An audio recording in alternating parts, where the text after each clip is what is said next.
कथेचं नाव फसवणूक. राज सीएच्या परीक्षेची एक तयारी करत होता. त्याचबरोबर जॉब पण करत होता. मन लावून अभ्यास करायचा आणि एकदा का सीए झालो की भरभक्कम पगाराची नोकरी पटकावायची आणि एकदा नोकरी लागली की बाबांना त्यांची नोकरी सोडायला लावायची असे त्याला वाटायचे. रातचे नित्यकर्म म्हणजे घर, ऑफिस आणि अभ्यास. मग कधी विकेंडला मित्रांसोबत बाहेर फिरायला जाणं, मित्रांसोबत हिंडणं फिरणं, खूप गप्पा, धमाल, फक्त मज्जा. तसा तो गुणी, अभ्यासू, सरळ मार्गी मुलगा म्हणून आपल्या वर्तुळात प्रसिद्ध होता. आज नेहमीप्रमाणे तो ऑफिसमध्ये आला. आतमध्ये प्रवेश करताच त्याच्या टेबलच्या शेजारच्या टेबलवर बसलेल्या एका नवीन तरुणीला पाहून तो मंत्रमुग्ध झाला. सडपातळ बांधा, केसांची घट्ट पोनीटेल बांधलेल्या त्या उजळ कांतीच्या गौरांगिणीवर त्याची नजर खिळून राहिली. नवीन तरुणीला पाहून तो चुंबकीय आकर्षणासारखा तिच्याकडे आकर्षिला गेला.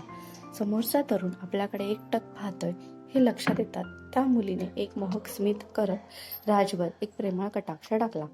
त्या तरुणीने केलेल्या स्मित हास्याने आणि फेकलेल्या कटाक्षाने राज घायाळ झाला.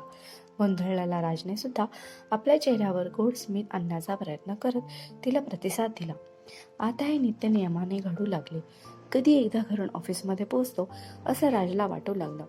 त्या तरुणीने तिच्या आसमानी सौंदर्याने राजला भुरळ घातली.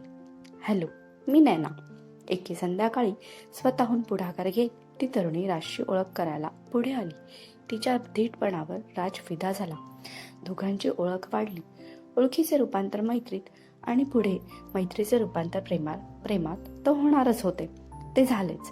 एकमेकांसोबत कधी पिक्चर, कधी कॉफी शॉप, तर कधी समुद्र किनाऱ्यावर दोघांची एकत्र भटकंती सुरू झाली. सोनेरी आणि स्वप्नाळू दिवस होते ते राजसाठी. सोनेरी किरणांनी न्हावून निघालेल्या वाळूत बसून दोघेही एकमेकांचा हात हातात घेऊन भविष्याचे सुंदर स्वप्न पाहत असत. पण हे सगळं लपून छपून चाललं होतं बरं. सध्या तरी दोघांना आपलं नातं जगजाहीर करायचं नव्हतं. वेळ आल्यावर दोघांनीही आपल्या प्रेमाची कल्पना आपापल्या घरी द्यायची असं दोघांनी ठरवलेलं. नैनाच्या प्रेमात पडलेल्या राजाला जणू जगाचा आणि वास्तवाचा विसर पडत चाललेला. अभ्यास, ऑफिसचे काम यात मन आता पूर्वीसारखं रमेना. तिच्या प्रेमात बेधुंद झालेल्या राजला काळ आणि वेळेचं भान उरत नसे. मी 5 ते 6 दिवसांसाठी बाहेर जाणार आहे राज. नैना राजला फोनवर गप्पा मारत म्हणाली. कुठे जाणार आहेस? उत्सुकतेने राजने विचारले. उटी, आमच्या फ्रेंड्स सोबत. बापरे, तुझ्याशिवाय मला चैन पडणार नाही एवढे दिवस. राज हिरमुसला. तू पण चल नावा माझ्यासोबत. नैना फोनवर हसतच म्हणाली. मी कसा येऊ शकतो? माझ्यासोबत ये.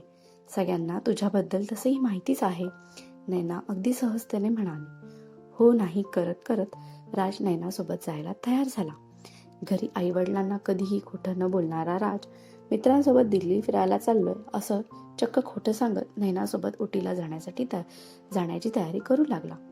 आईवडिलांनी भाबड्या विश्वासाने सांभाळून जा रे बाळा म्हणून प्रेमळ सल्ला दिला. ऑफिसमध्ये त्यांनी सुट्टी टाकली. नैनाने ग्रुपमधल्या सगळ्यांना राजची मित्र म्हणून ओळख करून दिली. एकमेकांसोबत काही क्षण एकांतात घालवता येतील, एकमेकांना ओळखायला, गप्पा मारायला असा एकांत पुन्हा दुसरीकडे कुठेही मिळणार नाही या विचाराने दोघेही खूप खुश झाले होते.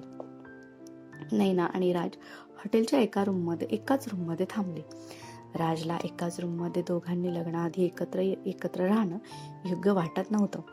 मध्यमवर्गीय संस्कार होते त्याच्यावर. त्याच्या मनात चाललेली चलबिचल नैनाने ओळखली. प्रेमाने हळूवार राजला समजावत ती म्हणाली. राज, मला तुझ्यावर पूर्ण विश्वास आहे म्हणून तर तुझ्यासोबत इथे आले ना मी. एवढा विचार नको करूस.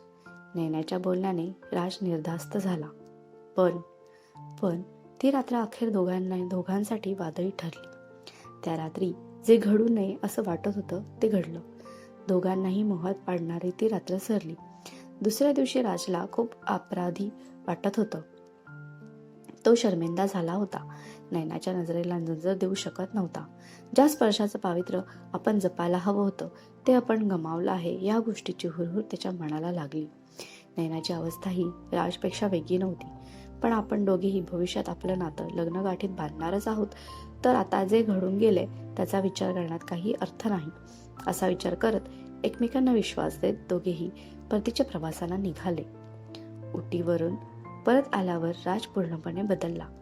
त्याला आपल्या आई वडिलांच्या, ऑफिसमधल्या सहकाऱ्यांच्या, मित्रमैत्रिणींच्या नजरेला नजर देण्याची हिंमत होत नव्हती. नयनासोबत मात्र त्याची रोज भेट व्हायची आणि एके दिवशी मोबाईल घेऊन बसलेल्या राजला व्हॉट्सअपवर अनोळखी नंबरवरून एक व्हिडिओ आला.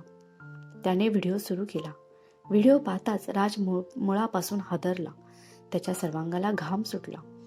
त्याचे हात पाय लटपटू लागले. तेवढ्यातच हातातल्या मोबाईलची रिंग वाजली. अनोळखी नंबरवरून आलेला कॉल त्याने घाबरतच घेतला. ए हिरो, व्हिडिओ कसा वाटला? फोनवरचा टपोरी आवाज ऐकून राजचे अवसान गळाले.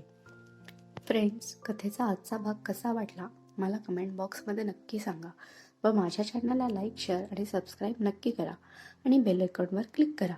अशाच नवनवीन कथा मी लवकरच घेऊन येईल. धन्यवाद.